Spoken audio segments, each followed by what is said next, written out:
This is what happens when extreme tuner culture meets a purpose-built Formula One racetrack. It's America's ultimate time attack challenge, and the best one yet. So let's take a look at Super Lap Battle 2023 with inside time attack news coverage.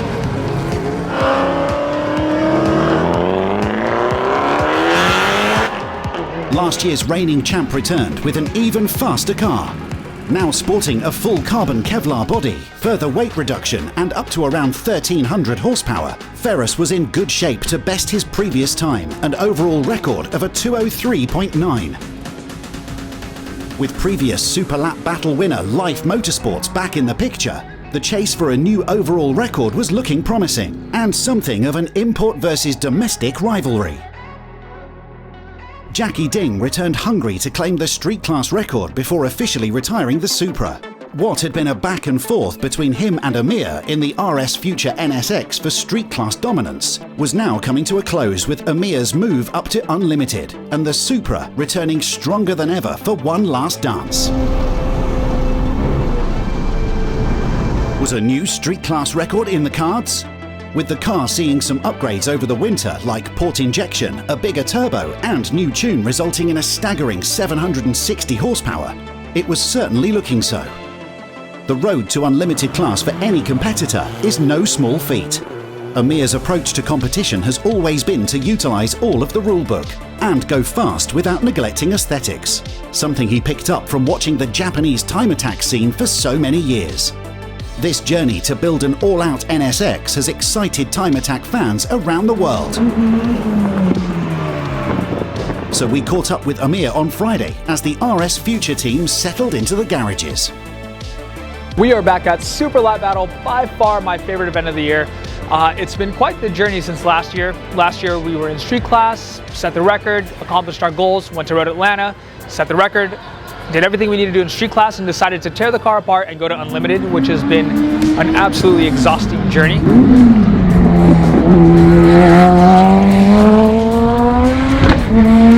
The team I have behind me has been incredible. Jay, Christian, and everyone else has put in an insane amount of hours to get us here. We did like a year and a half worth of work in essentially 5-6 months.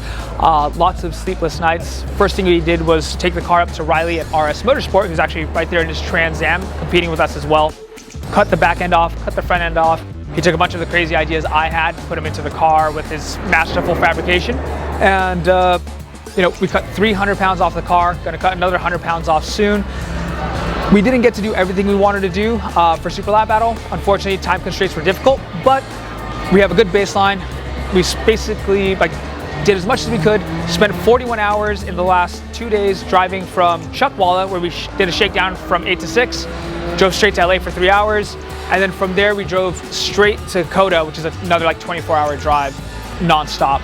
And it shows the dedication that the guys that I have with me have. Still taking care of a few of the other things that we found that we needed to do during the shakedown. Couldn't ask for a better team, and no matter what happens this weekend, we're gonna have fun, learn a lot, and come back next year much stronger.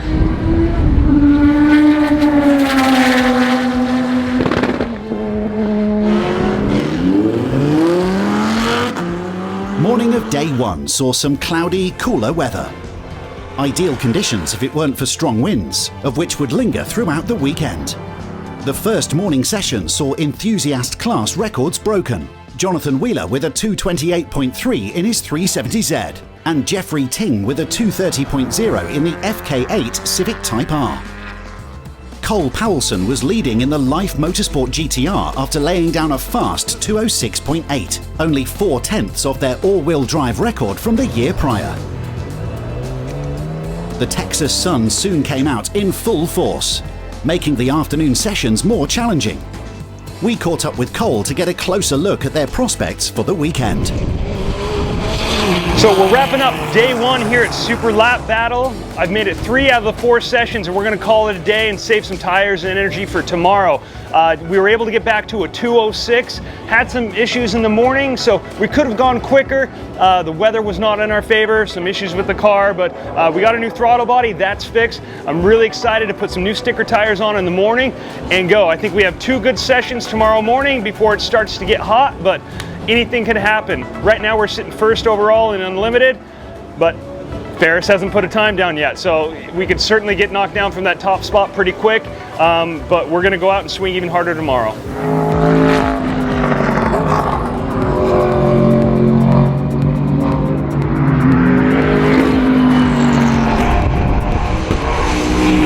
Feras made it out to the last session of the day and set a flying time on his shakedown lap. A 2:05.2 put him in the lead and only about a second off the overall time attack record, of which he set last year. The Pro Comp class was full of impressive hardware this year, and while falling outside of traditional time attack rule sets were more than notable. Entries included factory race machines like the Norma M30 and Ginetta LMP3, AMG GT3s, a GT2 RS Club Sport, and the Rafa Racing McLaren 720S GT3X.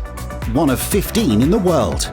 This is the car that won the Goodwood Festival of Speed and is McLaren's answer to the question, what if a GT3 race car didn't have to play by any rules? Rafa Racing certainly did the platform justice when laying down a 201.7 in the very first session.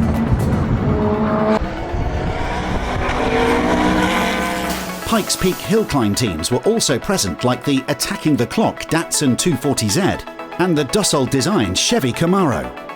The Pikes Peak cars didn't end there, with limited class Ray Guerrero in the Dodge Viper ACR and the unlimited class Project Import S2000 with Australian driver Brett Dickey behind the wheel.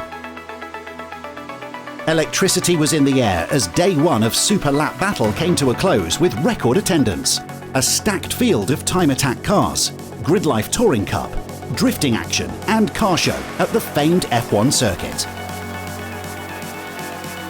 Let's take a look at the top times of the day for each class.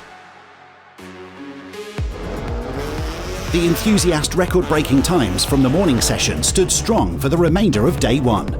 Street class saw Jackie Ding lead the group with a 2:17.1, 3 seconds off the pace of the class record he was after. Eric Fleming in the G-Speed C6 Corvette was inching towards the limited class record, set last year by Andy Hollis in the McLaren 720S. Following Eric was Zachary Sover and Thomas Thompson in the McLaren 620R. The excitement for unlimited class was building as Feras had yet to show what he could do in the 1300 horsepower twin-turbo Corvette. As noted in his interview, Cole and the LYFE Motorsport team also had much left in the car and sticker tyres for the morning. Before we get into day two, we'd like to thank Time Attack news sponsor Special Attack Motorsports, a company dedicated to lightweight motorsport solutions. Their passion for saving weight was present in the S2000s competing this Super Lap Battle in the form of their motorsport grade carbon fibre rear bumper and deck lid. They're also the exclusive destination for Time Attack news merch. So support Special Attack and support us by visiting special-attack.com. Feras Chartoumi here. We are here at Super Lap Battle for day two. Day one really didn't go as planned. We showed up with a hurt engine the night before, fixed it, and then went on track, ran out of fuel, sheared off the front mounting points for the splitter, and spent the rest of the day kind of just fixing that, welding it back up, getting it structurally sound. So went out for the last session, laid down at 2:05.2, and then now this morning we are changing a power steering pump since it started to go out yesterday during that session, and put on some stickers, so hopefully we can go faster and see maybe a closer time to a sub 2 minute. Session 1 of day 2 was dubbed the record session. Cole Powelson dropped the all-wheel drive record to a 2:05. Feras the overall record to a 2:03.8. Eric Fleming a new limited class record of 2:12. Jackie Ding a new street class record of 2:13. And enthusiast class continuing the back and forth for the lead from Jonathan Wheeler and Jeffrey Ting. It didn't stop there, with Cole showing in the very next session that the GTR had more in it and could very well break into the 2:03 territory.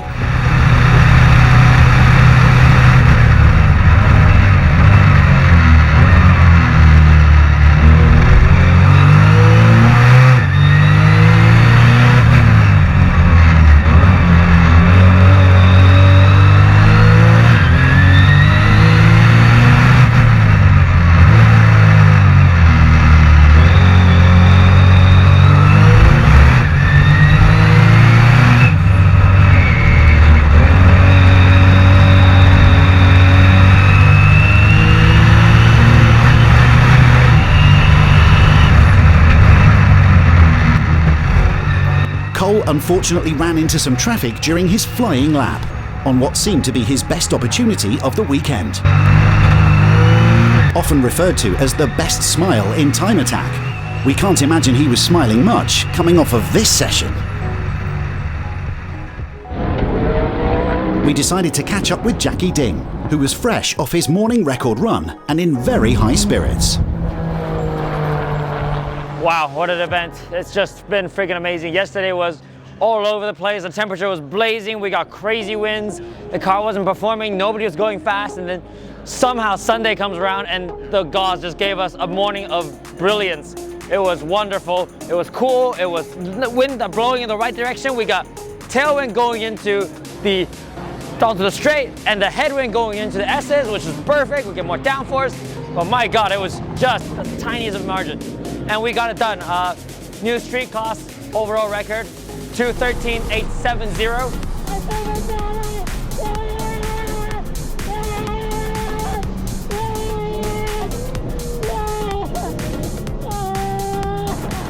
Beat our rival Amir with the NSX by 0.02 seconds. I cannot even stress how small that is.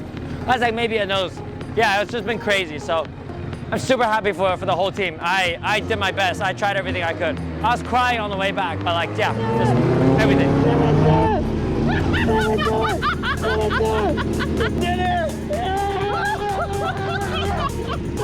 Super Lap Battle ends each weekend of competition with a Super Lap Shootout, giving drivers one last chance to go faster. With records broken in every class so far and close battles for the lead and podium occurring all throughout, drivers did not want to miss out on this opportunity. Feras and Cole both made it out after a trying weekend, with Cole managing to lay down a 2:05.1, not quite where he wanted to be, but a good effort considering the track conditions and tyres he had left. Feras was ready to set a flyer when halfway through the lap he noticed the car felt down on power and was forced to retire as the engine troubles became more apparent.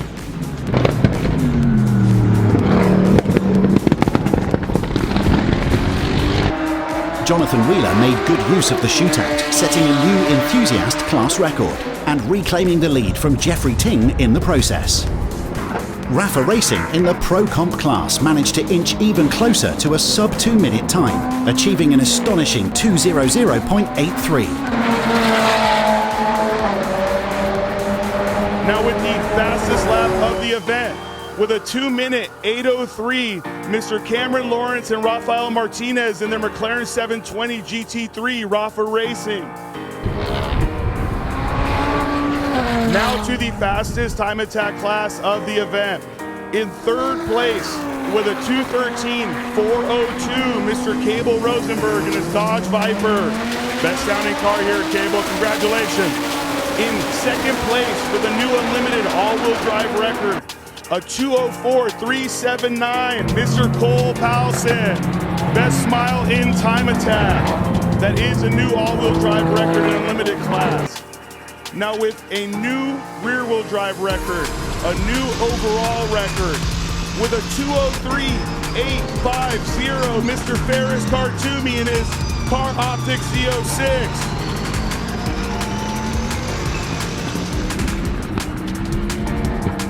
This is your unlimited class podium. This is your fastest time attack class of the day.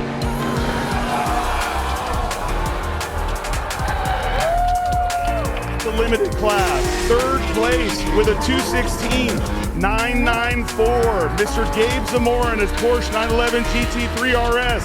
He was right on the tail of Mr. Second place, that is Clayton Yates, with a 2:16.802 in his Corvette Z06. They traded positions 5 times today, and Clayton just happened to come out on top. And at the very top of limited class, Mr. Eric Fleming with a 2:12.271. That is an overall record and a rear-wheel drive record in limited class.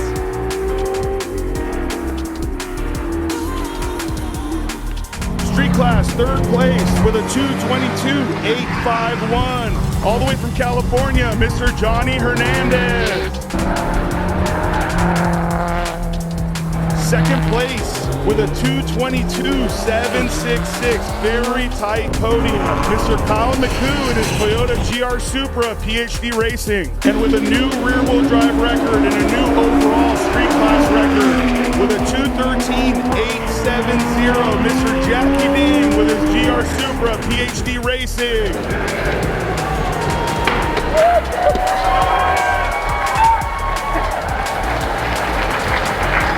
Third place in enthusiast class, 2:32.171, Gregory Formosa. Second place with a new enthusiast front-wheel drive record with a 2:26.963, Mr. Jeffrey Tings. He held first place for a good amount of this event. It was taken from him in the very last session with a 2:26.800. Just 1600ths faster. Mr. Jonathan Wheeler in his Nissan 370Z Nismo. Good job. Congratulations. That right there is a new rear-wheel drive record. It's a new enthusiast overall record.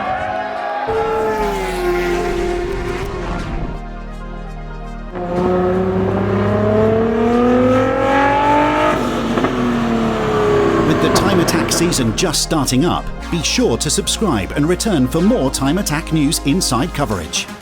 We'll be covering Global Time Attack, Grid Life, World Time Attack Challenge and more as the year progresses. Until then, build to the best of your abilities, never compromise, and keep chasing that perfect lap.